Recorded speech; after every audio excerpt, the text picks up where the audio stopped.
Whenever you are ready, we can let her rip. And good luck. Today I'd like to introduce you to Fluffy McGee. Fluffy McGee is 5 years old. He's a toy poodle, and he came from Missouri. He's been in Colorado for a little over 2 years now, and I'm going to tell you a little backstory about him. Fluffy's first 3 years, he was a stud in a puppy mill. He's a good-looking dog, so it's no wonder they chose him to be the stud.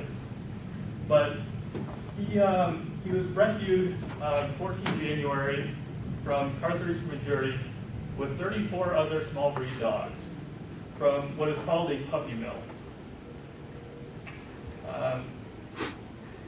From there, in fact, I'll read you a little quote from the actual report from when he was rescued. The dogs were living in stacked wire-bottom cages with feces piled as much as 7 inches deep under the cages. Rescuers found no available water or visible food for the animals. The dogs were heavily matted with feces and urine and appeared to be suffering from dehydration, respiratory and skin infections, and dental disease. So he was rescued by the Missouri Humane Society. And the Missouri Humane Society had 34 small dogs that they didn't know what to do with. And so what they were planning to do was to euthanize them. That's when a Colorado organization called the National Mill Dog Rescue stepped in. What they did was they actually drove to Missouri and picked up all 34 dogs and brought them to Colorado.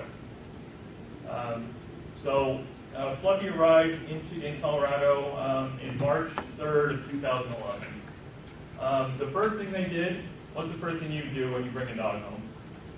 You give it a name. So they gave him a name. So they gave him the name of Marley. He was when they received him, they cleaned him up. They actually gave him his first haircut. They put an advertisement on the internet for him, and they started socializing with humans. He was very timid, especially horrified of males in particular. So over 3 months, several people came to look at him, and nobody took him.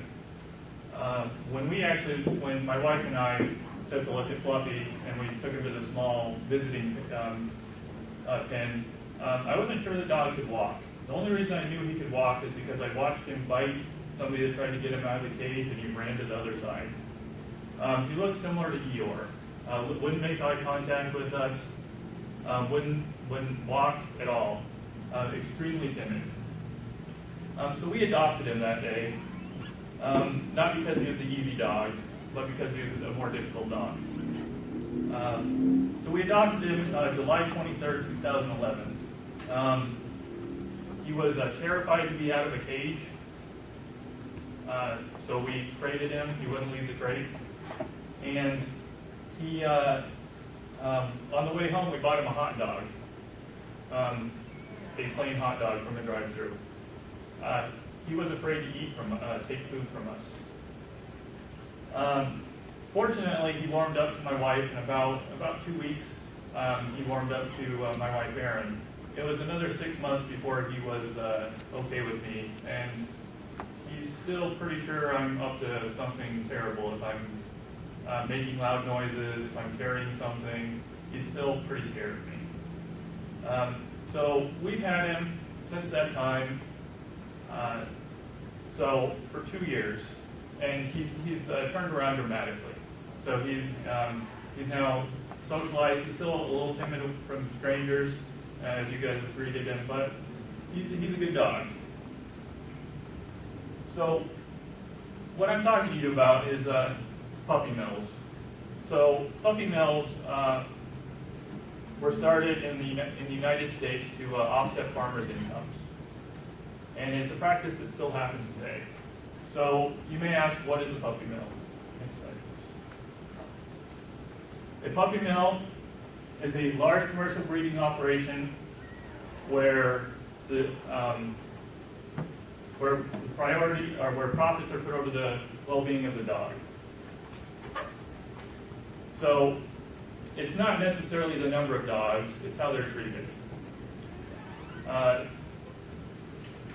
Many of these dogs are abused. They've never had any social contact other than transferring cages. They have always had to fight over food. They've never been in an open space. So an open space is kind of the opposite of claustrophobia for them. So you may ask, what can you do about this? How can you help stop puppy mills? Because puppy mills are in some variants in every state in this country. Next slide, please. So as you can see, Fluffy was rescued from Missouri, where they actually do have laws to help prevent puppy mills.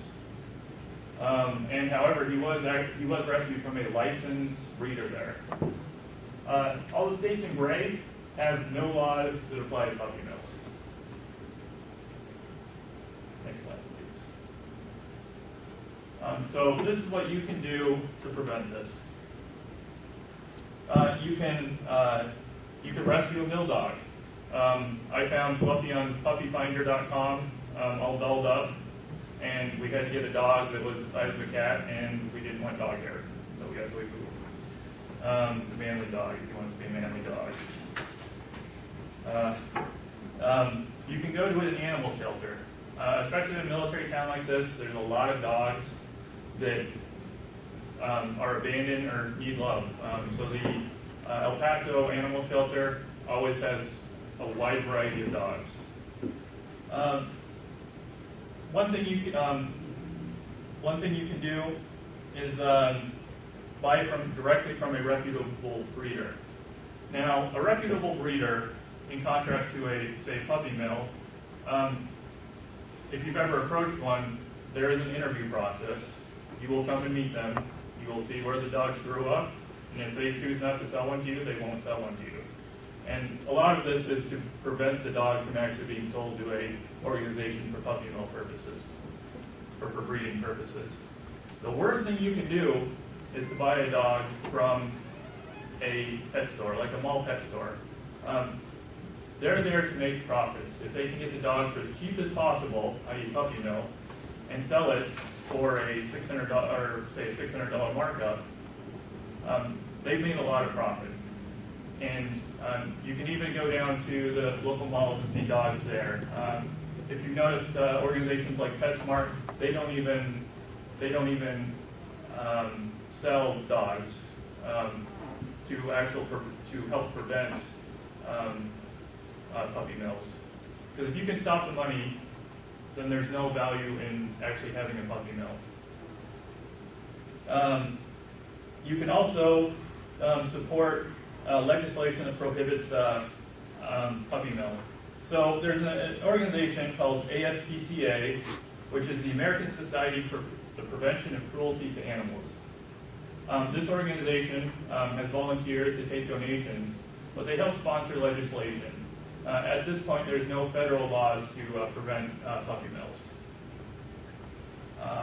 And one thing you can always do is you can always volunteer. The local organizations like National Mill Dog Rescue, they're always looking for volunteers or donations. You can even foster a mill dog if you so choose. But by doing these actions, you can help prevent puppy mills, which will reduce the cruelty given to these animals. This picture right here is shortly after Fluffy was rescued. So he's come a long way. I have a few organizations here that you can contact to help. But thank you for your time.